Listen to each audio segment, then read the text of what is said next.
বঙাইগাঁও জিলাৰ পঞ্চগাঁৱত চুকুৰালি নিৰ্বাচনী প্ৰচাৰৰ বাবে উপস্থিত ধুবুৰী লোকসভা সমষ্টিৰ প্ৰাৰ্থীগৰাকী অসম জনমৰ্চা আঞ্চলিক দলৰ পৰা ২ নং ধুবুৰী লোকসভা সমষ্টিৰ পৰা এইবাৰৰ প্ৰাৰ্থী চুকুৰালি আজি আহি উপস্থিত হৈছে বঙাইগাঁও জিলাৰ পঞ্চগাঁৱত নিৰ্বাচনী প্ৰচাৰৰ বাবে। ৰকিবুল হুছেইনক তোলা-ধুনা দিয়ে চুকুৰালিয়ে। ৰকিবুল হুছেইনক ডকাইত বুলি কয় চুকুৰালিয়ে। লগতে বদৰুদ্দিন আজমলৰ বিৰুদ্ধেও সৰব হয় চুকুৰালি।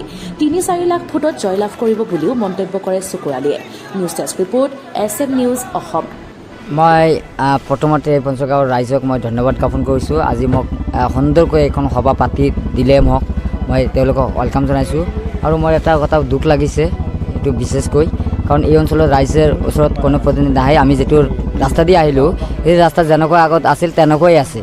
এই ৰাস্তাটো আজিলৈকে মানে ডেভেলপ হোৱা নাই, গতিকে সেইটো কাৰণে আমাৰ বেয়া লাগিছে। গতিকে মই যদি সাংসদ হ'ব পাৰোঁ আৰু ইয়াতে আগফালে এটা দলং আছে, মই সেইটো কাৰণে চিন্তা কৰিম, কাৰণ এই দলং আৰু এই ৰাস্তাটো আমি কৰি দিম। প্ৰথমত এইখিনি ৰাইজক আমি প্ৰতিশ্ৰুতি ইয়াতে দিছোঁ। আৰু কথাটো হৈছে আমাৰ এইবাৰ আপোনালোকে নিশ্চয় জানে, আমাক এইবাৰ আঁকোৱাই লৈছে ৰাইজে। মামাও গম পাইছে, বদৰুদ্দিন আজমল গম পাইছে, এইবাৰ চুকুৰালি জয় জয় মই মই। এইকাৰণে ৰকিবুলৰ গুণ্ডা বাহিনী, কংগ্ৰেছৰ গুণ্ডা বাহিনী আমাৰ লগত লগাইছে। কাৰণ ৰকিবুলটো এজন ডকাইত আছিলে আৰু ডকাইতৰ কাৰবাৰটো ডকাইতে জানে। গতিকে ডকাইতৰ আৰু কাম নাই ধুবুৰীত এইবাৰ ৰাইজে নিবিচাৰে, কাৰণ তেওঁ ভাল মানুহক ভাল কাম বিচাৰে। বেয়া মানুহে কেতিয়াও আঁকোৱাই নলয়। এই কথাটো স্পষ্ট যে কংগ্ৰেছে যি অন্যায় অত্যাচাৰ কৰি গৈছে, আজি যি কৰিছে তাৰ ফল কংগ্ৰেছে পাইছে। গতিকে আজি আপোনালোকে এটা কথা কওঁ যে যি গৌৰৱ গগৈয়ে সাংসদ আছিলে, আজি মণিপুৰৰ হৈ মাত মাতে, আজি আমাৰ অসমৰ হৈ মাত নামাতে। সেই গৌৰৱ কথাটো কোনে শুনিব? অসমৰ কোনো ৰাজি নাই। আজি কংগ্ৰেছৰ ইমান যদি সাহস আছিলে, আজি চান্দা পাতি লনি যদি উকিল গগৈ তাৰ লগত ল'ব লগা হৈছে। আজি ধুবুৰী মানুহে নাই, আজি নগৰৰ পৰা হাইৰিং কৰিবলগীয়া হৈছে কংগ্ৰেছৰ। কাৰণ তেওঁলোকৰ যি দুৰ্বস্ত গৌৰৱ গগৈ যাৰ হৈ অসমৰ হৈ মাত মাতিব লাগিছিল, মাত মাতে আজি গোষ্ঠী শংকৰ মণিপুৰ হৈ। মাত মাতিব লাগিছিল BTC গোষ্ঠী শংকৰলৈ, মাত মাতে মণিপুৰৰ হৈ।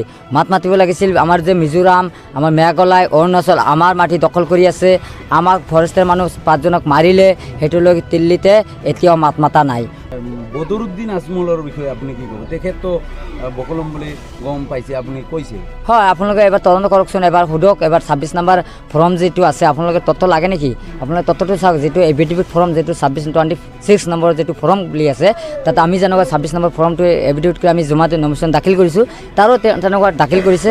তেওঁ হ'ল মৌলানা পাছ, তেওঁলোকে বাংলা পঢ়া নাই, তেওঁলোক এজন মূৰ্খ বুলি আমি ক'ব পাৰোঁ। তেওঁলোকে LM শিক্ষাহে পাছ কৰিছে, তেওঁলোকেতো বাংলা পঢ়া নাই।